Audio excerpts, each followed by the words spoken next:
అబద్ధాల కాంగ్రెస్ కాలగర్భంలో కలవబోతున్న బీఆర్ఎస్ పార్టీల వల్ల జరిగేది శూన్యమని బీజేపీ రాష్ట్ర అధ్యక్షుడు రామచంద్రరావు ఎద్దేవా చేశారు. నల్గొండ మున్సిపల్ కార్పొరేషన్లో బీజేపీ జెండా ఎగరవేయాలని పిలుపునిచ్చారు.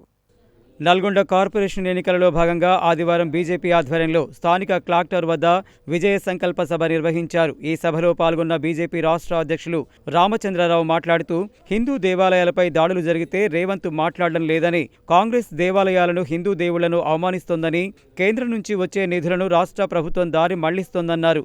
బీఆర్ఎస్కు ఓటేస్తే కాంగ్రెస్కు ఓటేసినట్లేనని, బీఆర్ఎస్లో గెలిచిన ఎమ్మెల్యేలు ఎక్కడ ఉన్నారని ప్రశ్నించారు. బీజేపీకి ఓటేస్తే గెలిచిన వాళ్లు పార్టీలు మారారన్నారు. జీతాలు ఇవ్వడానికి నిధులు లేవని రేవంత్ అంటున్నారని, జీతాలు పింఛన్లు ఇవ్వడానికి నిధులు లేకపోతే అభివృద్ధి ఎలా చేస్తావు రేవంత్ అని ప్రశ్నించారు. జనాలపై పన్నుల భారం పెంచబోతున్నారని, బీజేపీ పాలిత రాష్ట్రాల్లో అవినీతి లేదన్నారు. ఎస్సీ, బీసీ, రైతు, యువ డిక్లరేషన్లు ఏమయ్యాయని, ఆరోగ్యశ్రీ బకాయిలు, రైతు భరోసా రావడం లేదన్నారు. గత ప్రభుత్వం చేసిన తప్పులనే కాంగ్రెస్ కొనసాగిస్తోందని, ఒకరు దొంగైతే మరొకరు దోపిడీ దొంగలన్నారు. నల్గొండ మున్సిపల్ కార్పొరేషన్లో బీజేపీ జెండా ఎగరబోతోందన్నారు. నల్గొండ మున్సిపల్ కార్పొరేషన్లో మంచినీటి సరఫరా, రోడ్లు సరిగా లేవని, ఇప్పటికీ అండర్ గ్రౌండ్స్ డ్రైనేజీ లేదని అన్నారు. 4% ముస్లింలకి ఇచ్చే రిజర్వేషన్లు బీసీలవని, బీజేపీ ప్రభుత్వం వస్తే రాష్ట్రంలో అవినీతి లేని రాష్ట్రంగా తీర్చిదిద్దుతామన్నారు. కాంగ్రెస్ భారసాకు అవకాశాలు ఇచ్చారని, బీజేపీకి ఒకసారి అవకాశం ఇచ్చి చూడండి కోరారు. నాకు పూర్తి విశ్వాసం కలుగుతుంది. నల్గొండలో మొట్టమొదటి మేయరు భారతీయ జనతా పార్టీ ఉంటుంది. నేను కూడా ఉమ్మడి జిల్లా వాసిని, ఇప్పుడు సూర్యాపేట జిల్లాలో పోయింది. ఆ రోజుల్లో నేను చదువుతున్న రోజుల్లో ఇక్కడ మొట్టమొదటి ఒక చైర్మన్ నాకు గుర్తున్న వరకు ఆ రోజు భారతీయ జనతా పార్టీ చింతా సాంబమూర్తి గారు గెలిచారు. ఫస్ట్ చైర్మన్ చింతా సాంబమూర్తి గారు. దాని తర్వాత కూడా మనం 2 సార్లు గెలిచినాం. ఈరోజు ప్రజల ఒక సమస్య మీద, స్థానిక సమస్యల మీద, వారికి ప్రతిరోజు అవసరం ఉన్నటువంటి ఒక విషయాలపైన పరిపాలించేటటువంటి అవకాశం అది. కానీ నల్గొండ నేను చిన్నప్పటి నుంచి చూస్తూ ఉన్నాను. మరి కాంగ్రెస్ పార్టీ పరిపాలించినటువంటి ఇదే నల్గొండలో, కాంగ్రెస్ పార్టీని గెలిపించినట్టు ఇదే ఎమ్మెల్యే ఇదే నల్గొండలో, కాంగ్రెస్ పార్టీ పరిపాలిస్తున్నటువంటి మన తెలంగాణలో నల్గొండ పరిస్థితి ఎంత అధ్వానంగా ఉంది అంటే, ఇంకా ఓపెన్ డ్రైనేజ్ సిస్టంలే, ఇంకా సరైనటువంటి మంచినీటి సరఫరా లేదు, ఇంకా రోడ్ల పరిస్థితి బాగలేదు, ఇంకా ప్రజలు వారికి కావాల్సినటువంటి అవసరాలు కూడా తీర్చలేని పరిస్థితి ఉన్నది.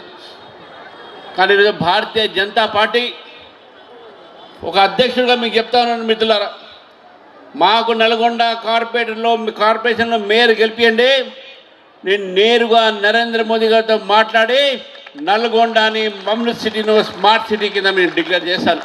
ఈ రేవంత్ రెడ్డి గారు ప్రజాధనాన్ని దుర్వినియోగం చేస్తూ కేవలం సర్పంచ్ ఎన్నికల కోసమే విపరీతంగా ప్రజాధనాన్ని ఖర్చు పెట్టి, ఎక్కడైతే సర్పంచ్ ఎన్నికలు లేవో అప్పుడేమో పట్టణ ప్రాంతాలలో సభలు సమావేశాలు నిర్వహించి వారు చెప్పింది ఏంటి అని అంటే, మంత్రుల అడుగులకు ఎవరైతే మడుగులొత్తుతారో అటువంటి వాళ్లకు ఓట్లు వేయండి అని చెప్పిండ్రు. ఆయన ఏం చేసిండ్రు, ప్రజలు గ్రామీణ స్థాయిలో ఉన్నటువంటి గ్రామాలలో ఓటర్ మహాశయులు కర్రు కాల్చి వాత పెట్టిండ్రు.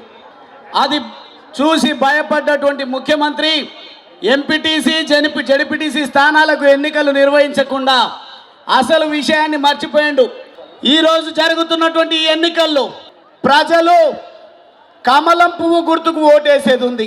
మొన్న సర్పంచ్ ఎన్నికల్లో గుర్తు లేనప్పటికీ భారతీయ జనతా పార్టీ బలపరిచినటువంటి అభ్యర్థులను 1000 మందిని సర్పంచులను గెలిపించిండ్రు మన అధ్యక్షుని నేతృత్వంలో. అదేవిధంగా 10,000 మంది వార్డు సభ్యులను గెలిపించుకోవడం జరిగింది. నరేంద్ర మోదీ గారిని చూసుకొని ప్రతి వార్డులో మేము ఓట్లేస్తామని చెప్తా ఉన్నారు. కమలం పువ్వుకే మేము ఓట్లేస్తామని చెప్తా ఉన్నారు. కమలం పువ్వు గుర్తుకే అక్కడ నల్గొండ మొత్తం ఇదే మాట చెప్తా ఉన్నది. నరేంద్ర మోదీ గారు 22 రాష్ట్రాల అధికారంలో ఉన్నాం. త్రివేంద్రం మున్సిపల్ చైర్మన్ మనమే అయినాము.